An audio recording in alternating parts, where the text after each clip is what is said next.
नमस्कार, मैं सुनील यादव, फार्मेट चर्चा विद सुनील यादव में आप सभी का हार्दिक स्वागत करता हूं।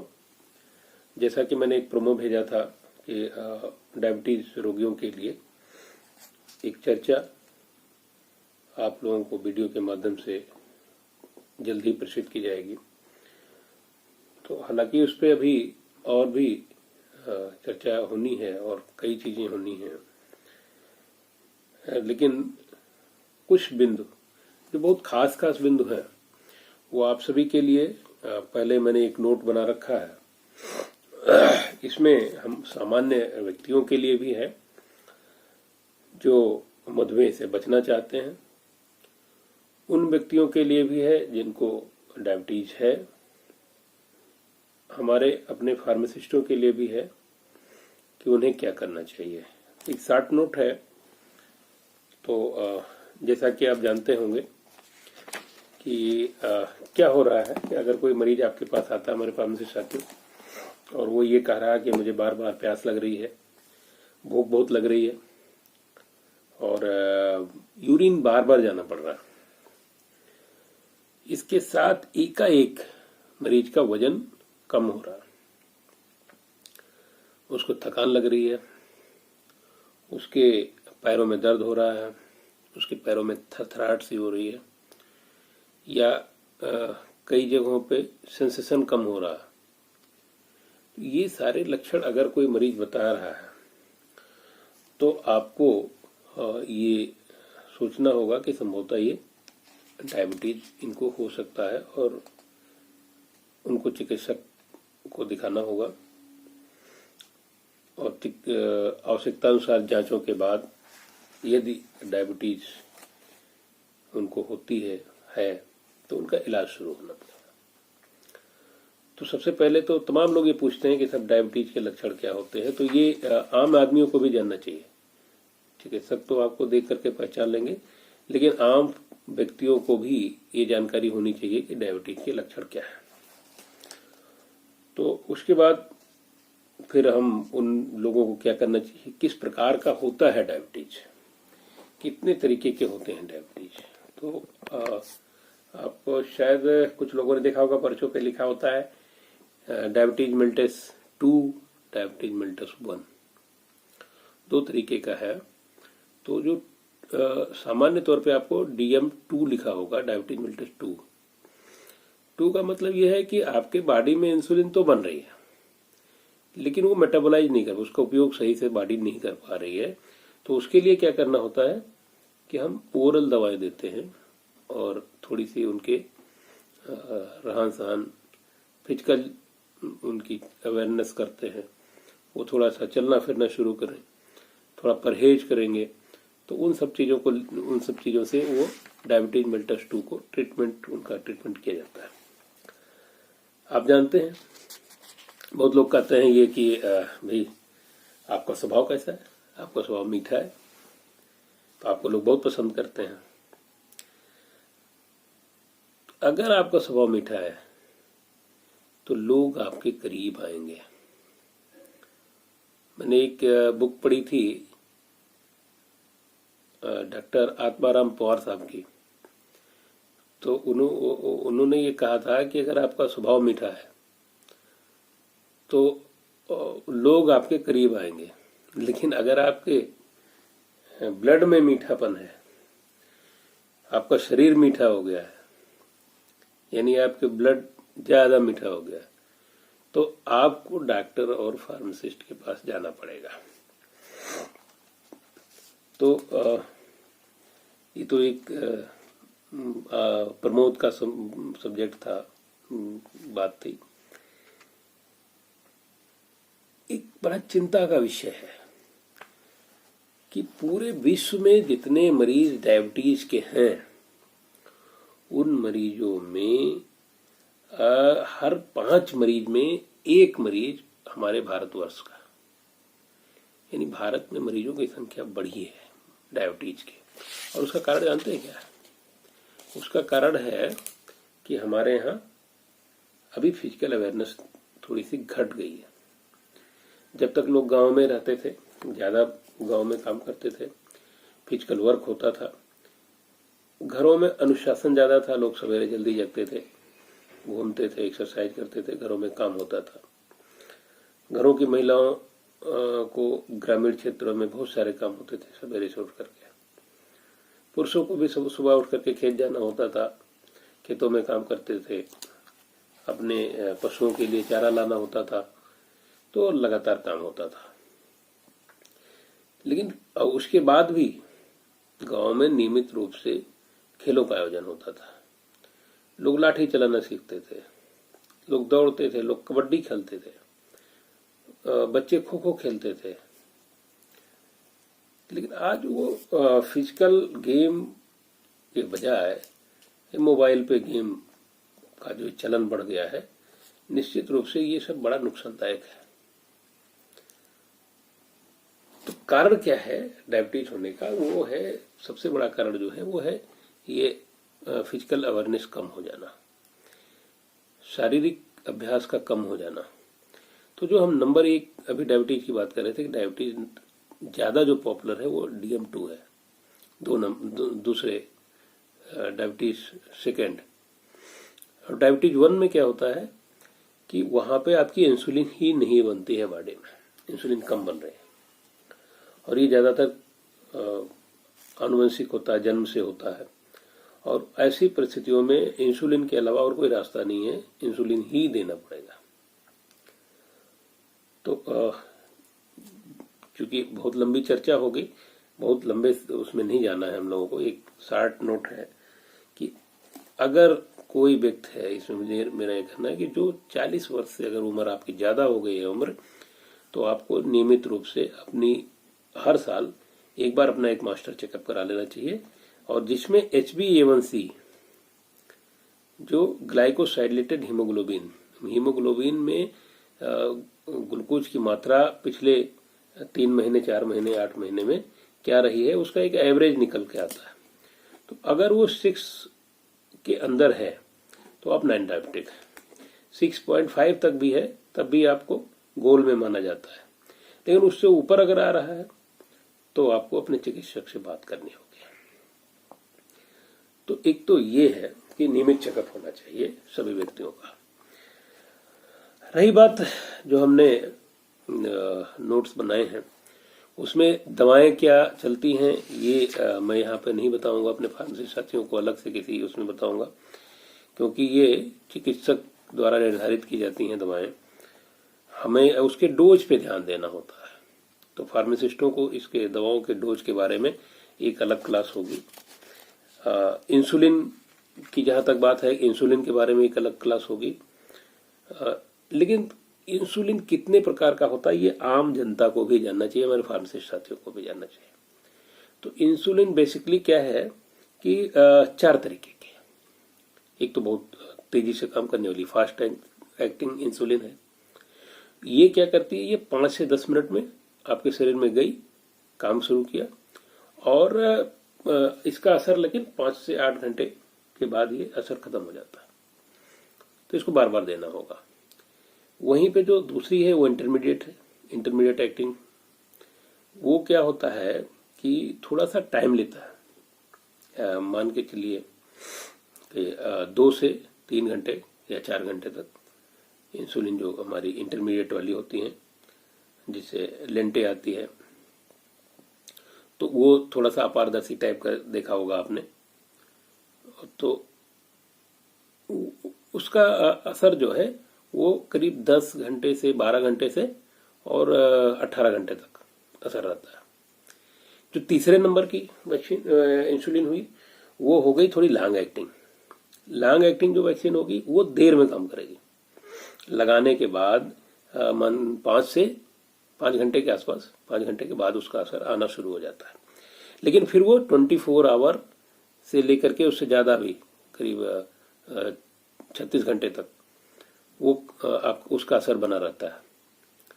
तो ये तीसरे तरीके की हमारी लॉन्ग एक्टिंग है। एक नया चीज शुरू हुई थी जिसमें क्या हुआ कि ये देखा गया कि भाई हमें तत्काल भी लाभ लेना है और लंबे समय तक भी चाहिए। तो ऐसे मरीजों के लिए एक मिक्स्ड वैक्सीन बनी। मतलब मिक्स कर दिया गया 2 वैक्सीन को, उसमें फास्ट एक्टिंग इंसुलिन को और लॉन्ग एक्टिंग इंसुलिन को, दोनों को मिक्स कर दिया। तो अभी आजकल मिक्स एक्टिंग इंसुलिन का प्रचलन बहुत ज्यादा हो गया है। और आपने देखा होगा कि ह्यूमन मिक्सट्रार्ड के नाम से उसमें 30-70 यानी 30% उसमें फास्ट एक्टिंग वाला होगा और 70% इंटरमीडिएट या इंटरमीडिएट ही होता है ज्यादातर, या लॉन्ग एक्टिंग। तो उसको मिला करके मिक्सट्रार्ड बना दिया जाता है। तो ये 4 तरीके की वैक्सीन ह्यूमन इंसुलिन ये आपको प्रयोग की जाती है। तो ये हमारे फार्मासिस्ट साथियों के लिए था और आम जनता भी इसको जान सकती है। अब इंसुलिन लगाते कहाँ कहाँ है ये भी हमारे दोनों लोगों को जानना चाहिए, हमारे फार्मासिस्ट साथियों को भी जानना चाहिए, हमारे आम पब्लिक को भी जानना चाहिए कहाँ कहाँ लगता है। तो ये मान के चलिए इसको कहाँ लगाएंगे, हम थोड़ा मांस वाले स्थान पे लगाएंगे और बेसिकली इसको थाई में लगाते हैं और मांसल पार्ट में लगाते हैं और पेट में लगाते हैं। तो पेट में आप कहाँ लगाओगे, इसके लिए मैं आपको बता दूं कि जो आपका नाभि है उस नाभि के किनारे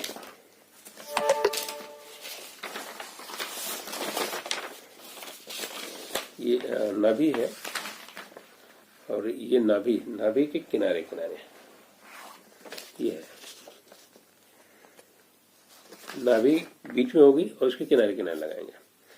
तो जो किनारे किनारे आप लगाओगे नाभि से करीब 3-4 सेंटीमीटर किनारे रहेगा और उसके किनारे लगाएंगे।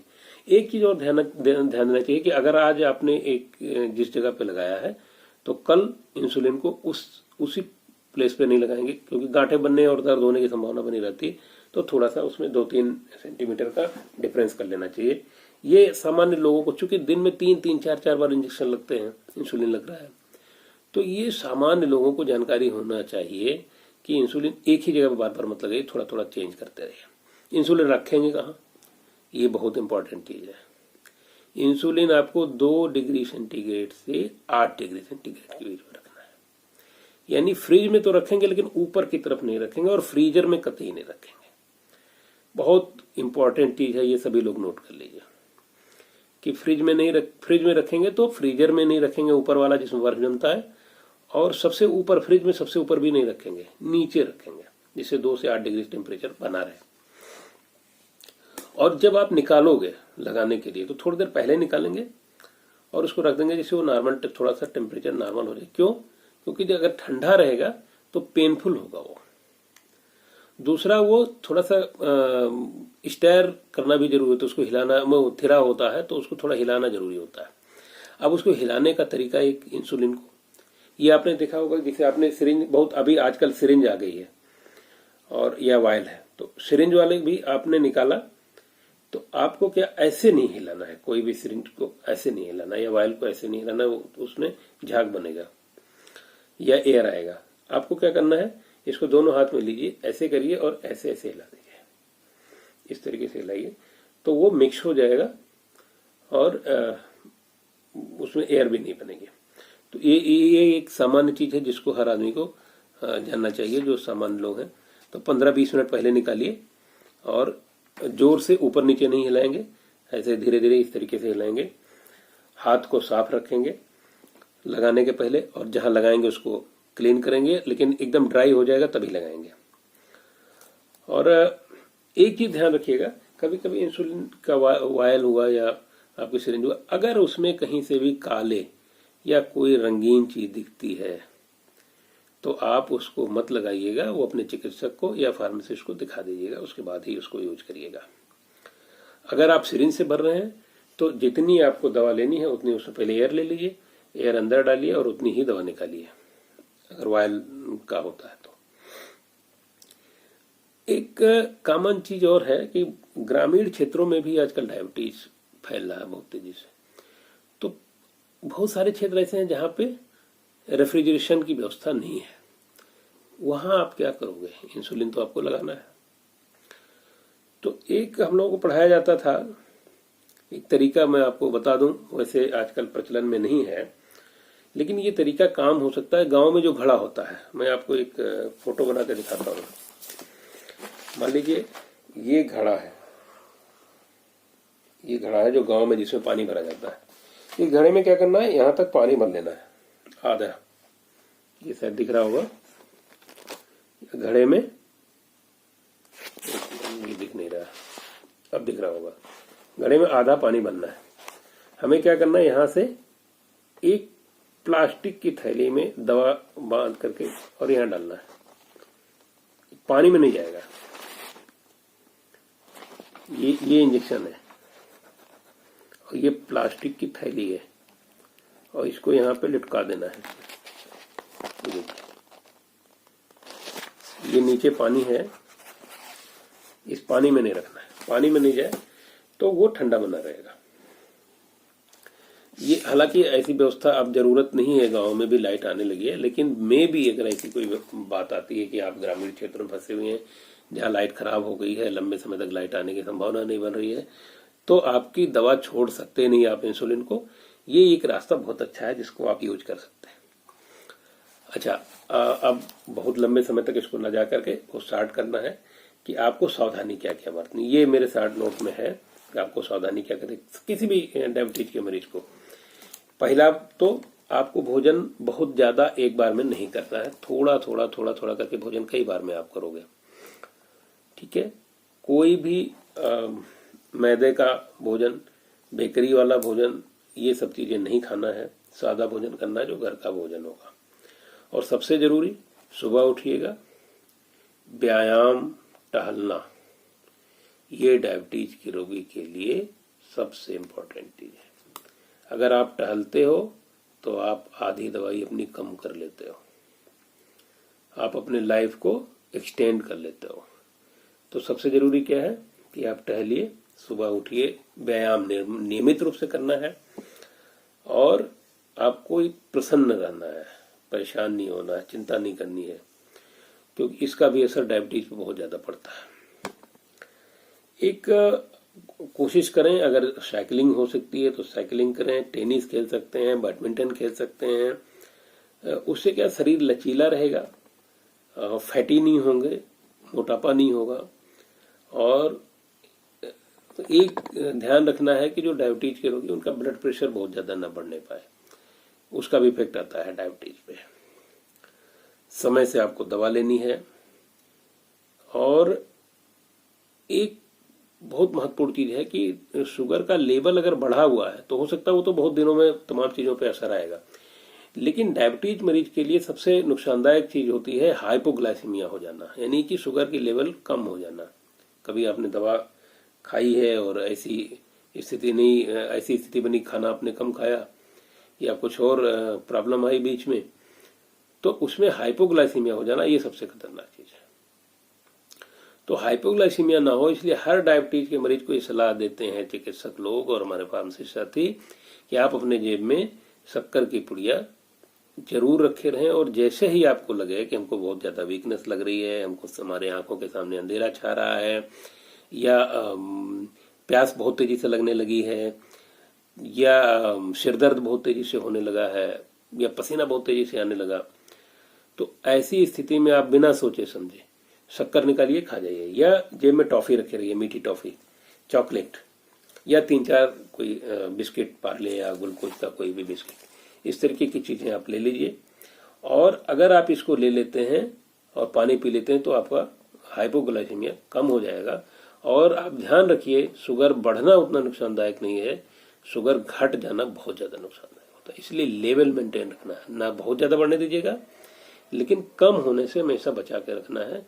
और बुजुर्ग लोगों का विशेष ध्यान इसमें रखना पड़ेगा कि कम ना होने पाए। एक हमने प्रोमो में डाला था कि पैरों की नियमित देखभाल बहुत आवश्यक है। क्यों?